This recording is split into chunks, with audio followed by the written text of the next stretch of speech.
Hello! Today's video is going to be focused on the types of solids that exist. So we're going to be looking at the beginning of chapter 12. We're going to look at how we can kind of categorize or classify solids based on their structure. And we're going to be looking at parts of the structure a little bit in this video. So we can kind of put all solids into two broad categories.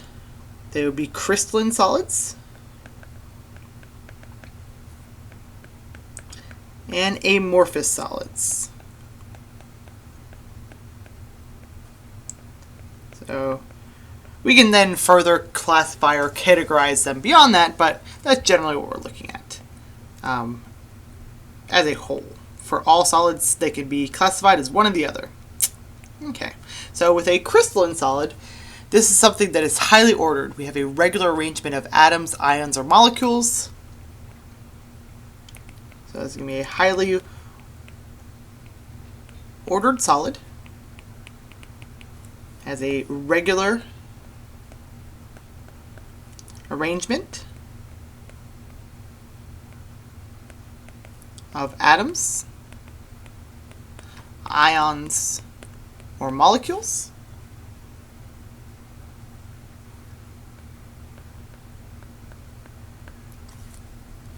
And it can include there's many examples of this, including stuff like ice. Ice will crystallize as a solid, a crystalline solid. Metals, diamond. There's just all sorts of crystalline solids that we should be familiar with. Amorphous solids are going to be solids that have an irregular arrangement of atoms or ions. So this would be disordered.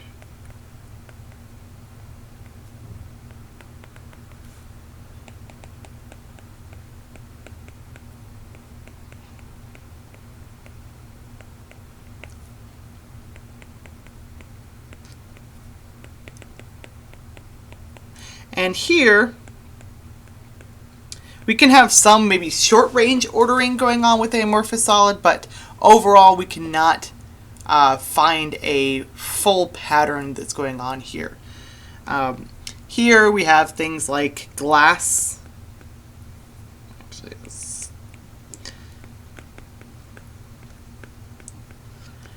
glass, polymers,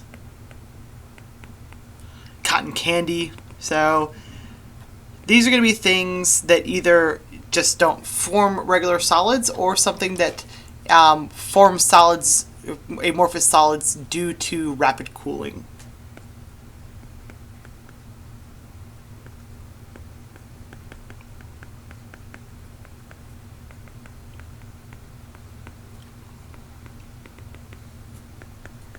Okay. So we're not going to look too much at amorphous solids. We're going to focus mostly on crystalline solids.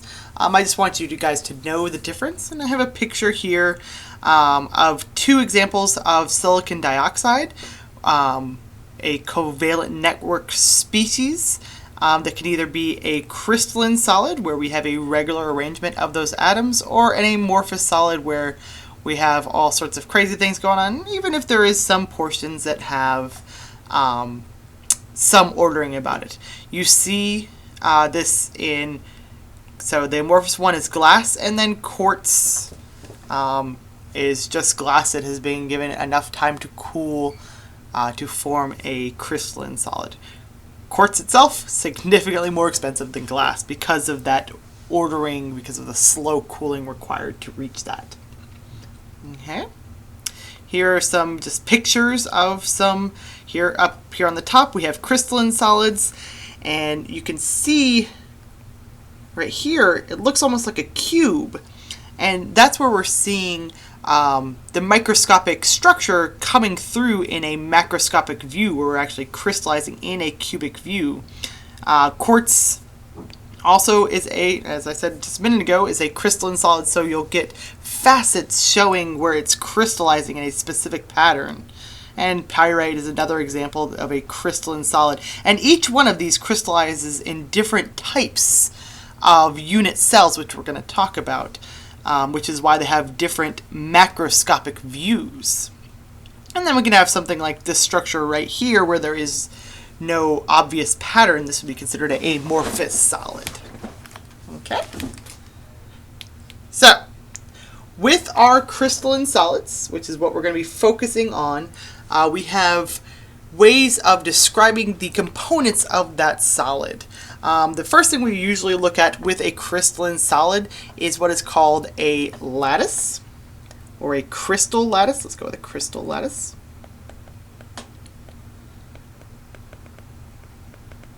And it's basically a regular two-dimensional or three-dimensional arrangement of atoms, ions, or molecules that represent a small portion of the bulk.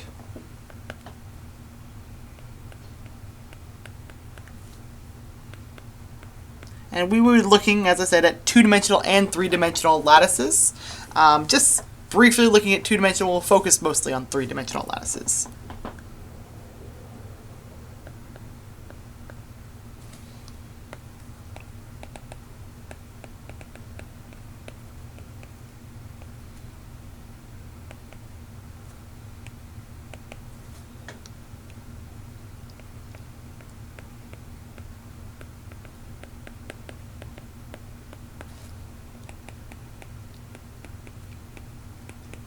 Within our crystalline lattice, the smallest portion of our crystalline lattice is called the unit cell. So we can think of the crystal lattice as kind of like the scaffolding, and then the unit cell, the smallest repeating organized unit within that crystal.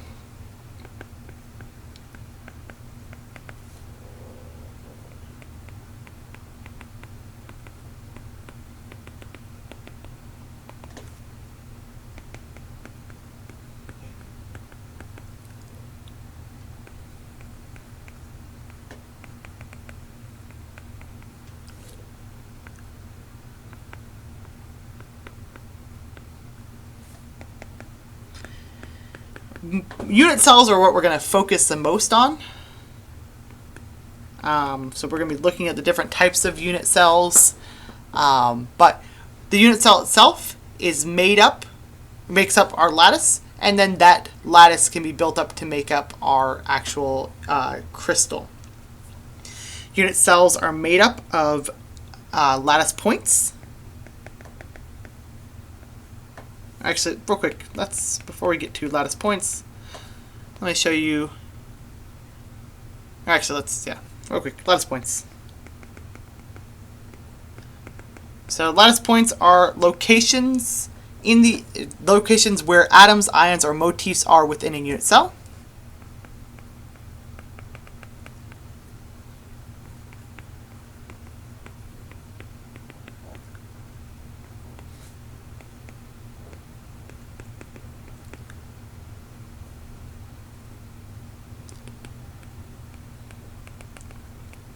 So now let's look. Here is a 2D crystal lattice. So it's a bunch of lattice points, and the smallest repeating unit is called our unit cell. And then down here is our 3D crystal lattice. And our smallest repeating unit is our unit cell. A two-dimensional crystal lattice will have a two-dimensional unit cell, three-dimensional crystal lattice, three-dimensional unit cell, but each of them have lattice points. So those lattice points, whatever the smallest repeating arrangement of those lattice points is a unit cell, and then kind of a large portion of those lattice points makes up our crystalline lattice. Okay. Now I said with our lattice points, they could be locations of atoms, ions, or motifs. Okay? So usually lattice points we think about atoms or ions. But sometimes we can have atoms that don't actually fall on a lattice point, like we see right down here. And instead of there being an atom on the lattice point or ion on the lattice point, we have a set of atoms that are associated with a particular point or points within the structure, so particular lattice points.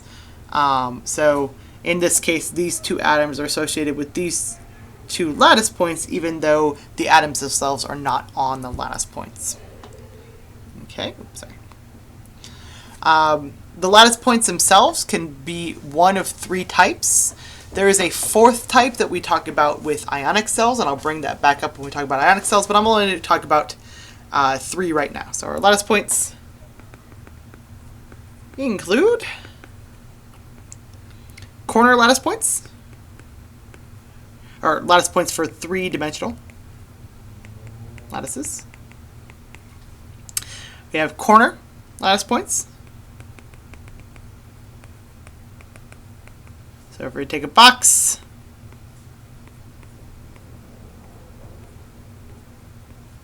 and we're going to put atoms on the corners, these would be our corner lattice points. And they are each of these corner lattice points are shared with 8 unit cells. So each atom is 1/8 a part of an atom within the unit cell. So if we have each corner having a corner lattice point, there would be 1 atom in the unit cell for all of those lattice points. Our next one is a face lattice point. Okay, so again, let's draw our box. Okay, here we have our atoms on the faces of our cube. And there are 6 total faces. Each face is shared between 2 unit cells. So if we have every face filled with atoms, there would be 3 atoms in the unit cell.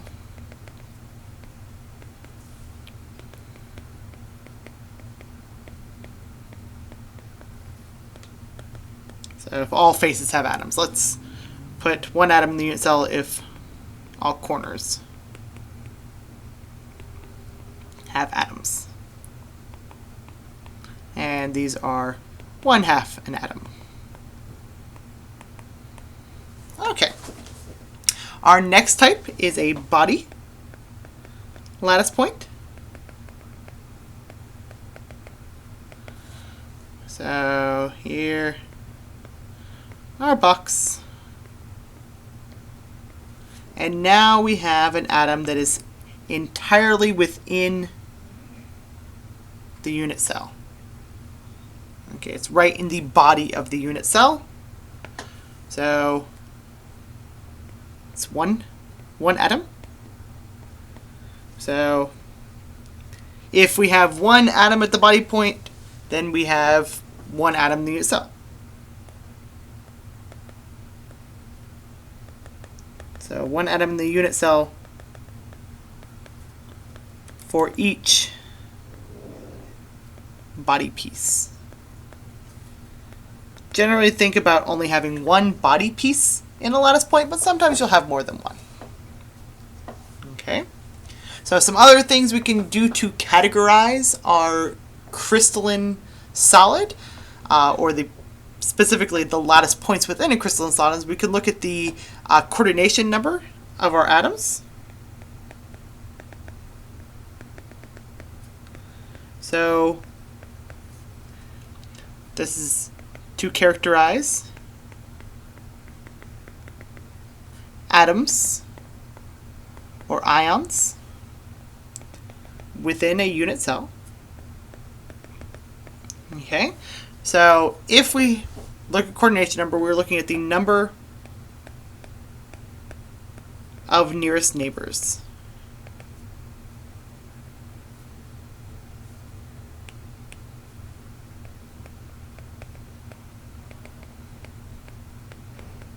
Okay, so how many things are close to it? And they'll all be the same distance away from that central atom that we're looking at. So they're going to be the atoms or ions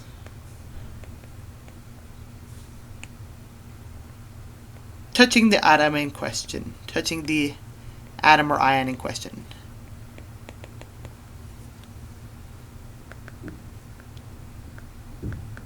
So the ones closest. If we are talking about an ion, we have a positive coordination number and a negative coordination number. The positive is the cation coordination number. The negative is the anion coordination number. And it'll be, for the cation coordination number, it'll be the anions closest to it. The anion coordination number, the cations closest to it. Okay. And the last thing we want to look at when we're thinking about a crystalline solid is what's called the edge length. Okay. So for an edge length, we have, I'm going to go ahead and draw a box again. Okay, so we have A, B, and C that we show it in a cell. So A is this right here. I'll do B being this one right here.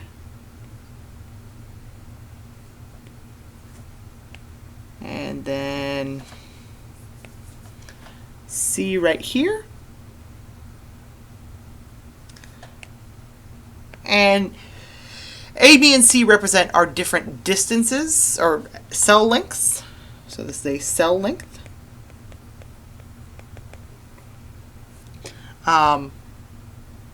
Represented by A, B, or C. So our A is our length of our cell. B is our width of our cell. And C is our height of our cell. Okay.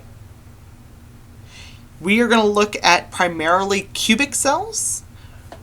So in a cubic cell, our length, width, and height are all equivalent.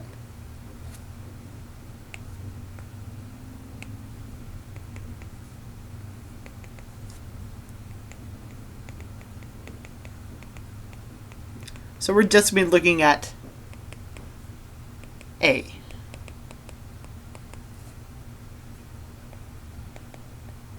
Okay. So in different arrangements of atoms in a crystalline solid, they can be different types of unit cells.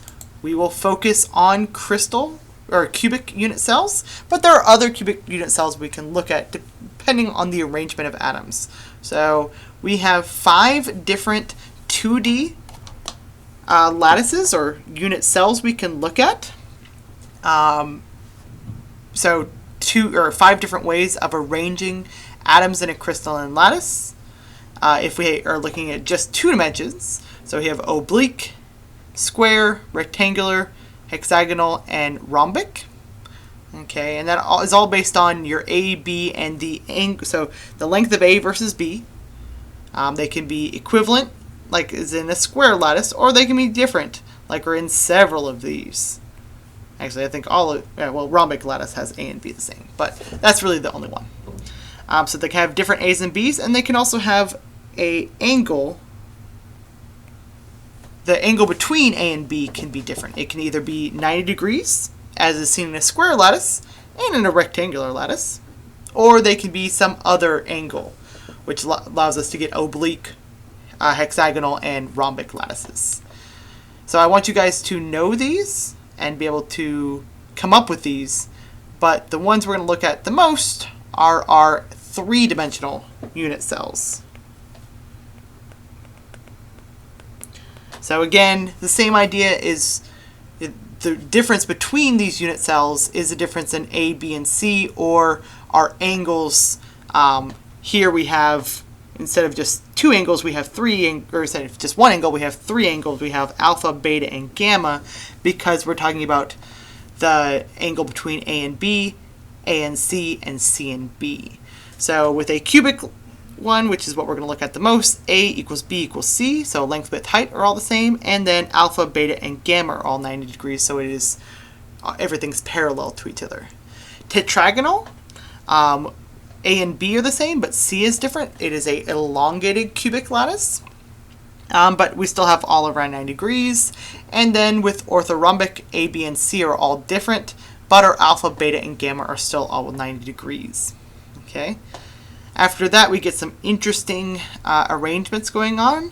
Rhombohedral will no longer have any, we will have one angle that is no longer 90 degrees, but we'll still have A, B, and C the same. Hexagonal, we've looked at hexagonal in lab, but hexagonal, A and B are the same, C is different, and now we have a 120 degree gamma angle in, so this one right here. Okay, but the other ones are 90 degrees. Monoclinic, A, B, and C are all different. Alpha and gamma are 90, but beta is something other than 90. And then triclinic is the thing where nothing is the same. It's really weird. Okay.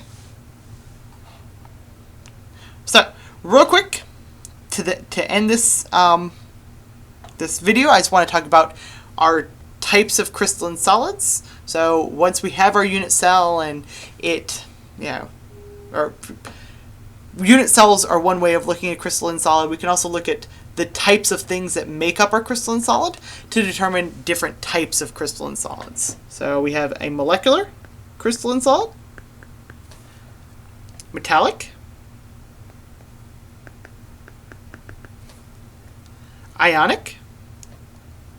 Actually, I'm going to go with covalent network first. Covalent network.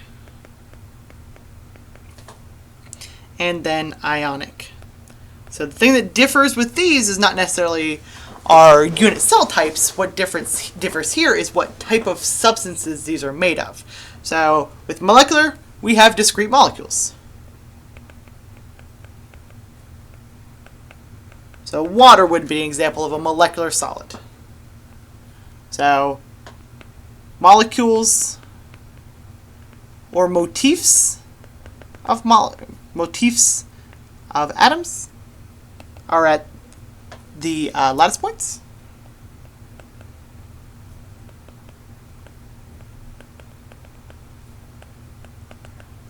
Okay, these are discrete molecules. There is no long-range connectivity of bonds, right? We just have small molecules, so they're held together by intermolecular forces.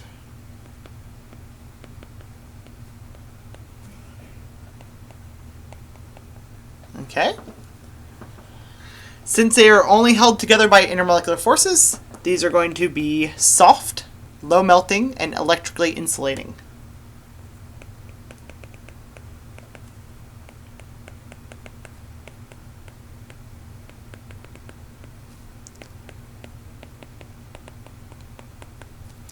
The reason that they are electrically insulating is because we do not have any charged particles.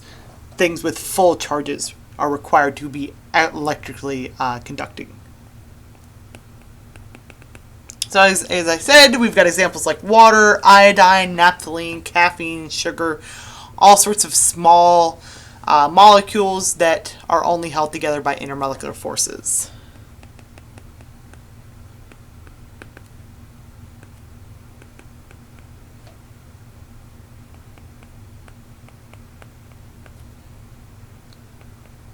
So there are many, many things that form molecular solids, but they're going to be low melting point solids. Metallic solids are going to be composed of metal atoms. And those metal atoms are going to be bound to all the other metal atoms around them. So we basically have just a sea of metal atoms that are all bound to each other.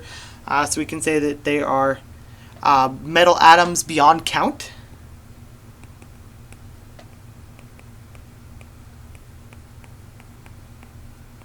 So they all kind of share electrons amongst all the metal cations.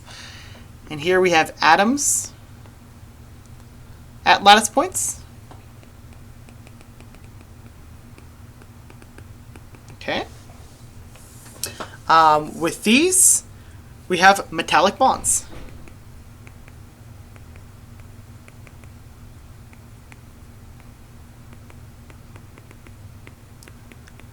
So metallic bonds is almost like a covalent bond because we have a sharing of electrons, but the electrons are delocalized throughout the entire structure.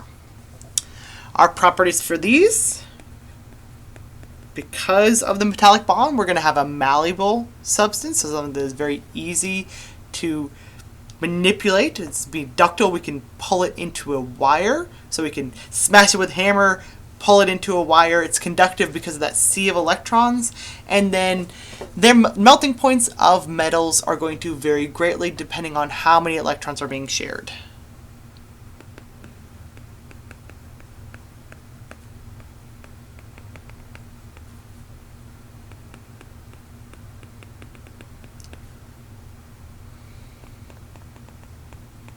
We'll talk about the variable melting points a little bit more.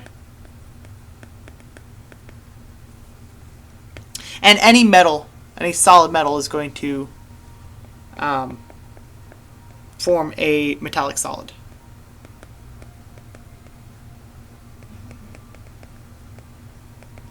Last one is not last one. Next one is covalent network. So here we have non-metal atoms, but they are going to be basically composed, or the non-metal atoms are going to be bound to hundreds and hundreds, so that we have a long network of bonds. So this huge structure. So it's going to be composed of non-metal atoms beyond count. So we don't have a discrete molecule here.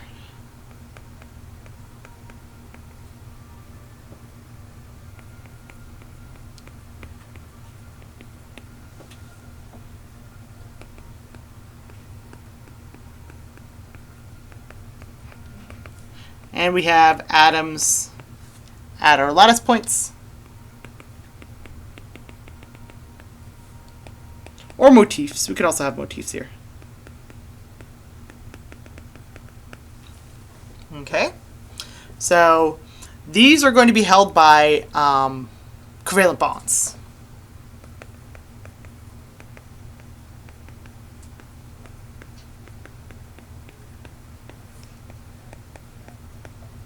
This is like a metallic solid or an ionic solid in that it's an extended network solid. So the thing that holds them together is all the covalent bonds that go on forever and ever. Here we have properties that we have hard substances that are high melting.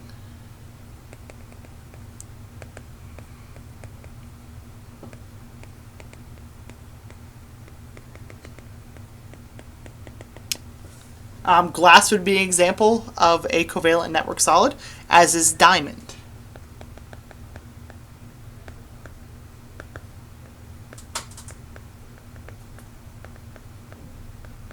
So glass is very hard, it's just very brittle. So they can be brittle substances, they're just very hard substances as well. These two right here, metallic and covalent. Well, metallic is a type of atomic. So this is an atomic one.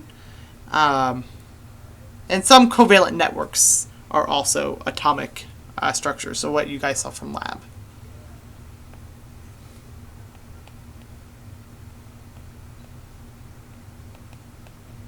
Our last one is ionic. So we have ions beyond count.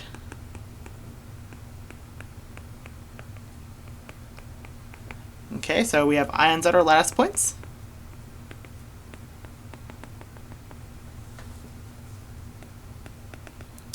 Here they are held together by ion-ion intramolecular forces.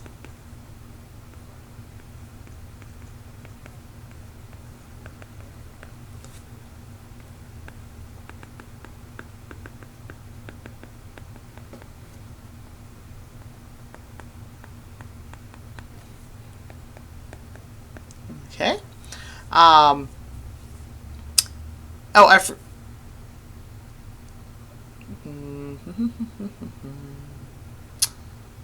Sorry. I forgot to mention with our covalent network solid, these are semiconductors. So they can conduct a little bit. Here we have properties that we have hard substances,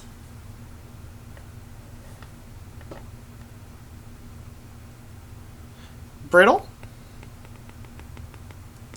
high melting, and the solid is electrically neutral.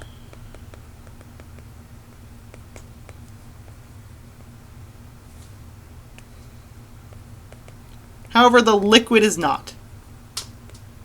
The liquid is electrically conductive.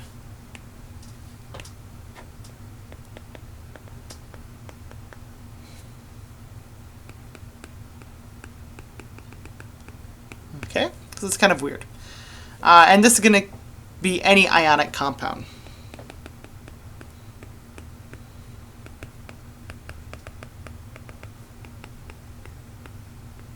And just so you guys can see a picture, top left is a metallic solid, top right is ionic solid, bottom left is a covalent network solid, so we just keep having bonds upon bonds upon bonds, and then bottom right is our molecular solid where we have our discrete molecules. Okay. So we will talk a lot about all the different types of solids with the exception of molecular solids, because they are harder to kind of wrap our brains around, but I just have some pictures of some molecular solids to kind of show you that idea of having motifs. So see how we have these atoms not on our lattice points? Well, here we do have them on the lattice points, so they do some interesting things. But we're not going to go very much into molecular solids beyond what I've just shown you here. We will go more into the rest of them in further videos. Okay, there you go.